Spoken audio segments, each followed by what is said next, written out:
Olá, me chamo Ângela Couto Machado Fonseca, sou professora de Metodologia e Filosofia do Direito da Universidade Federal do Paraná, integro o Centro de Estudos da Constituição e, na Opinião Secons de hoje, quero trabalhar um pouco com essa noção do pensamento político pós-fundacionista ou pós-fundacionalista.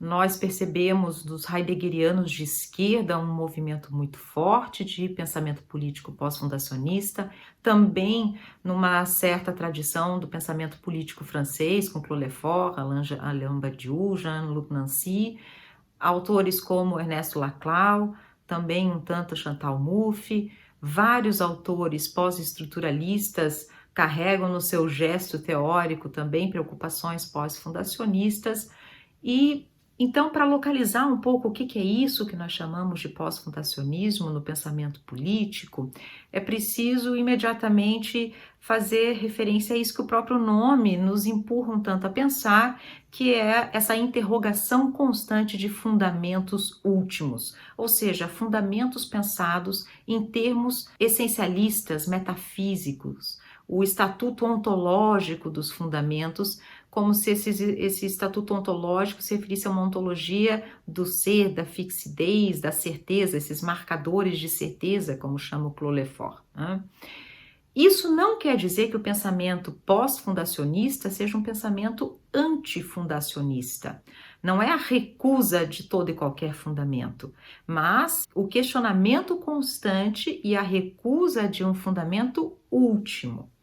O que se coloca em questão aqui, na medida em que se rejeita essa conotação metafísica dos fundamentos, é a ideia de fundamentos contingentes, fundamentos que sejam sempre estabelecidos por um momento parcial, incompleto, ou seja, esteja sempre em andamento e sempre em instituição e reinstituição. Os fundamentos estão longe de serem estáveis, pré-determinados, naturais, mas os fundamentos são da ordem daquilo que é contingentemente posto, reposto, feito, refeito. Sendo assim, o pensamento político pós-fundacionista é um tipo de pensamento que se desenha como um pensamento da diferença.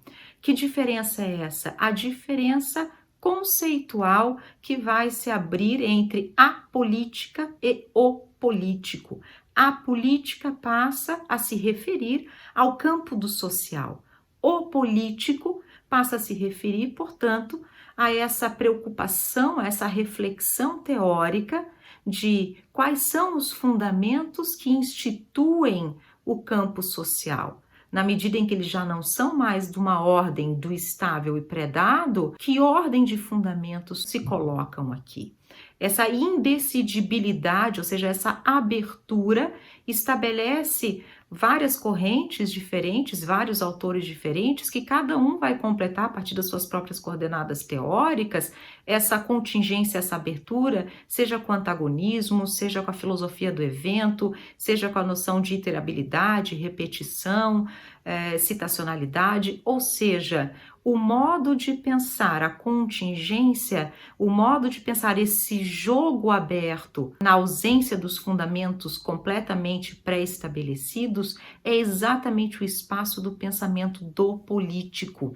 O político, então, é esse campo de diferenciação conceitual e de pensamento sobre a instituição dos fundamentos. Instituição dos fundamentos que se dá exatamente nesse espaço de abertura, nessa fenda de uma metafísica para as possibilidades de constituição.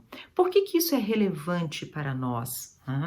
Porque esse pensamento da contingência, da pluralidade, do movimento, estabelece uma possibilidade que não é de um ceticismo, de um niilismo, de acreditar que nós estamos recaindo num tipo de pensamento filosófico do político que não pode nos dar nenhum tipo de direção ética, etc. O que aparece aqui, e eu posso lembrar do Laclau, é exatamente um acréscimo, um reforço das próprias práticas democráticas. porque exatamente essa não clausura, esse não encerramento do social como uma derivação lógica de fundamentos próprios e pré-estabelecidos, mas de fundamentos que estão sempre na ordem do jogo, do estabelecimento, da instituição e reinstituição, isso pluraliza, isso redimensiona a possibilidade de práticas democráticas e da liberdade de luta política e de reivindicação por direitos. Então, esse pensamento de fundamentos contingentes pós-fundacionais tem trazido um campo de reflexão bastante rico. Para encerrar, eu quero lembrar aqui pelo menos de 2 autores bastante contemporâneos, um deles o Roberto Espósito, que vai nos lembrar que a política, o pensamento político do século XX, ele se dá pela lógica da diferença e da negação. A negação aqui como a negação desses fundamentos últimos. E o pensamento de fundamentos, mas de fundamentos com essa outra caracterização, de instituição e movimento.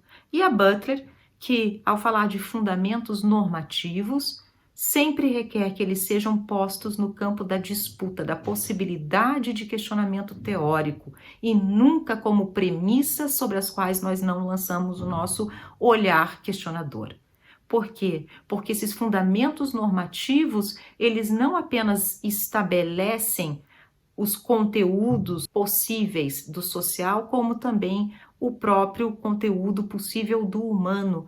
E fundamentos fixos e rígidos produzem muito mais exclusão do que fundamentos contingentes, que está sempre em jogo a possibilidade do alargamento das suas fronteiras.